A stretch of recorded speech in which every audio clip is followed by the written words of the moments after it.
momento, el Banco de México y el Banco Mundial llevan a cabo la conferencia anual en el centro de la ciudad. Entre los asistentes se encuentra el secretario de Hacienda, Luis Videgaray. Vamos a escuchar sus declaraciones. Interrumpimos este programa para llevarle una transmisión especial. Agradecemos su preferencia. Quienes nos dedicamos a la política económica, que enfrentar los retos cotidianos. Retos como los que se han mencionado aquí.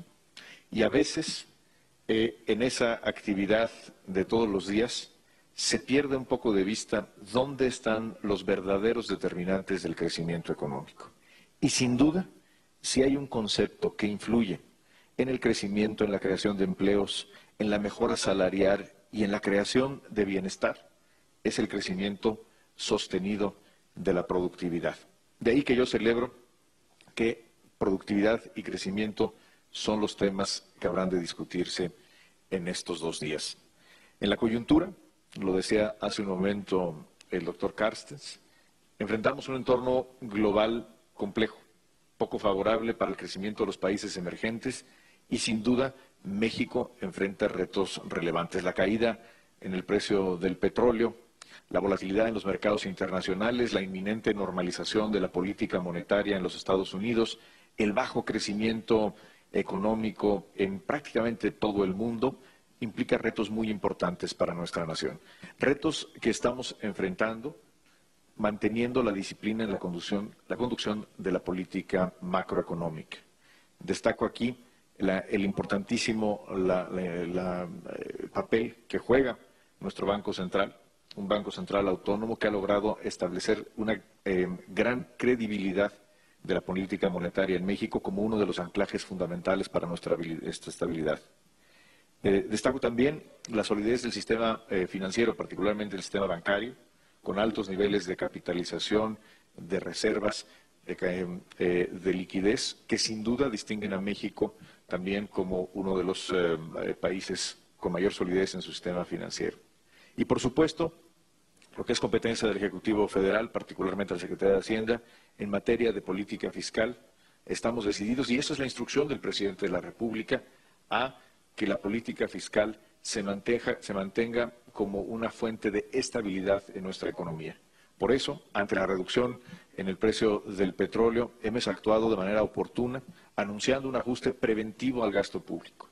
Por eso, cuando hemos tenido recursos no recurrentes, como son los remanentes del Banco de México, se ha tomado la decisión de no aplicarlos este año, sino de ahorrarlos para aplicarlos el próximo año específicamente en inversión en infraestructura. Se ha tomado la decisión de trabajar desde enero del año pasado en la elaboración de un proyecto de presupuesto de egresos de la Federación que implicará también un ajuste adicional, como lo hemos ya informado a la Cámara de Diputados al presentar el documento de precriterios de política económica en marzo. Desde marzo hemos informado a la Cámara de Diputados y a la opinión pública que estamos trabajando bajo una metodología de revisar todos y cada uno de los rubros del gasto público para asegurar que este ajuste se da de una manera ordenada y consistente con la productividad.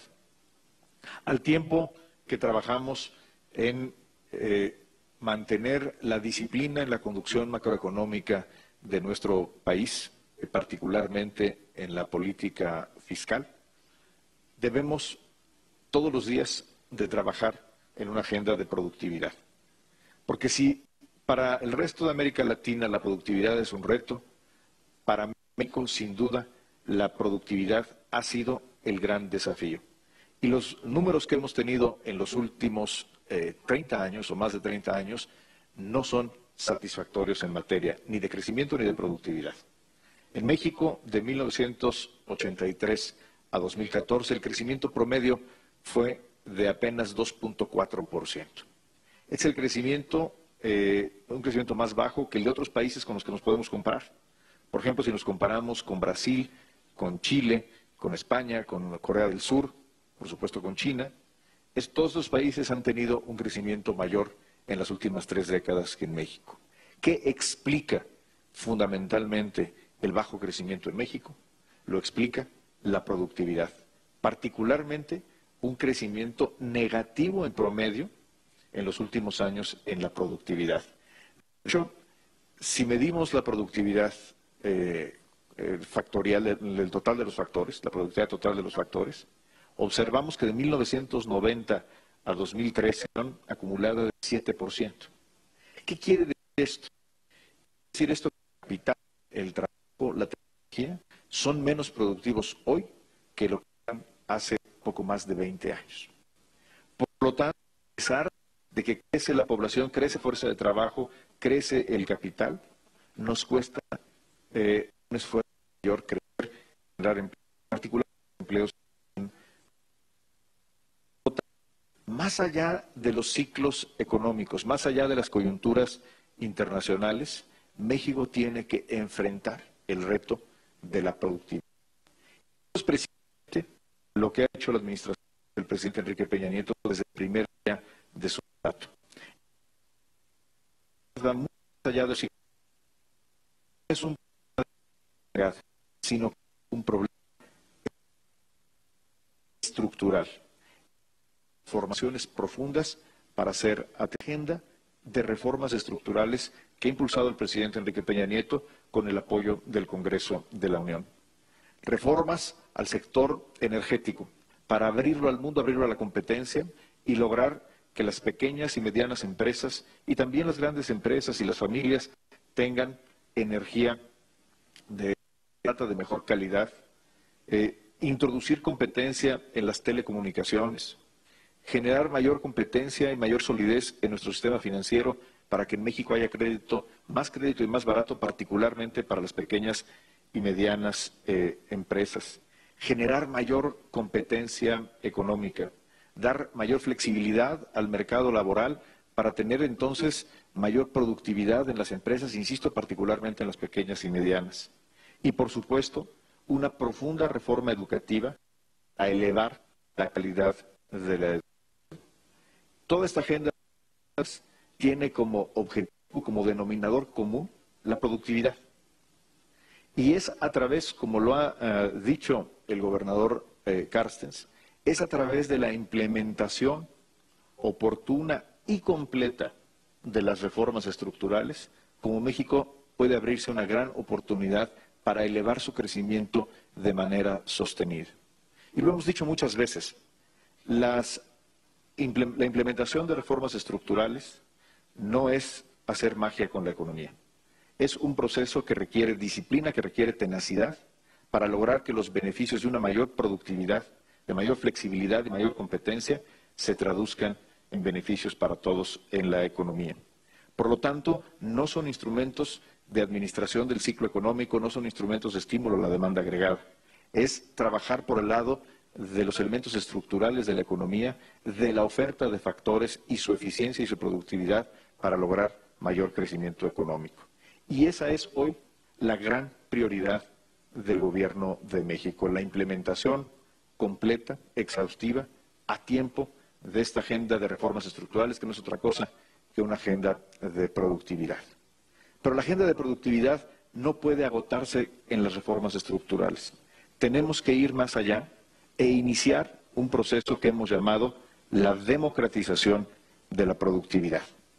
Porque cuando vemos las cifras de productividad en el promedio no necesariamente revela la historia detrás del lento crecimiento de la productividad.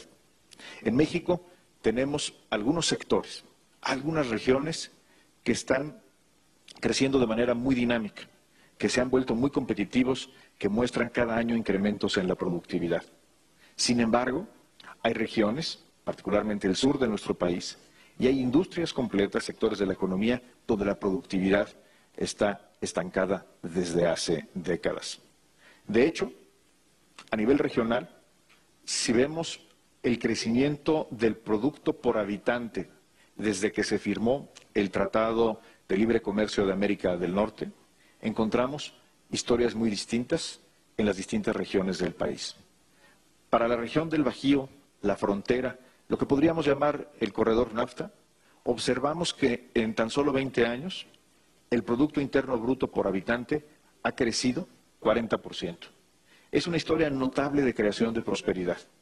Sin embargo, en ese mismo lapso, el Producto Interno Bruto por habitante en Oaxaca, Chiapas y Guerrero se ha mantenido prácticamente sin cambio alguno. Esto quiere decir que el reto de la productividad es un reto regional y es un reto de generar políticas públicas distintas para diferentes sectores. De ahí la importancia de la aprobación reciente y promulgación por parte del presidente Enrique Peña Nieto de una nueva ley, la Ley para la Productividad y la Competitividad, reglamentaria de la reforma constitucional, los artículos 25 y 26. Esta ley genera un marco institucional de permanencia de las políticas públicas en materia de productividad.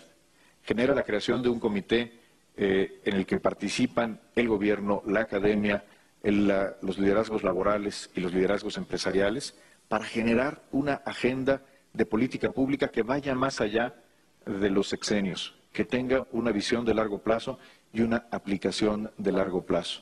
Y así es como estamos trabajando en diferentes industrias, en diferentes regiones, aprovechando los beneficios de la reforma de las distintas reformas, poniendo como punto central, como piedra angular de la política económica en México, lo que ha sido la asignatura más importante en los últimos 30 años, que es el crecimiento de la productividad. Por eso celebro y nuevamente felicito al Banco de México y al Banco Mundial por la celebración de esta conferencia, una conferencia sobre productividad y crecimiento, el tema más importante del que hoy podemos pensar en la política económica en México. Muchas gracias y muchas felicidades.